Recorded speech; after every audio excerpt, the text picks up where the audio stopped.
Hi everyone, welcome back to another video from Tech Basics. In this episode, we will be learning how to delete your Temu account. To delete your Temu account, first of all, launch open the Temu application from your app drawer. After you are logged into the account, tap on the U button at the bottom of the screen. Once you open up the U button, click on the gear button at the top right corner. From the settings menu, tap on Account Security. Scroll all the way down and tap on Delete your Temu account. Click on this little circle at the bottom to confirm that you want to delete your account permanently. Go through the information mentioned on the page and tap Continue at the bottom. Select a region for your account deletion and click on Continue.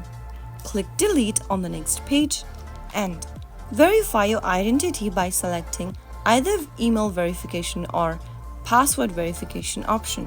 Select any one option and then enter your password or your email verification link that you received, and you will be able to delete your Temu account permanently. That is how it's easily done. If you found the video to be helpful, go ahead and give us a thumbs up. Don't forget to subscribe to the channel by hitting the subscribe button. Press the bell icon so that you'll never miss another upcoming upload from us. I will be back again in the next video. Thank you for watching.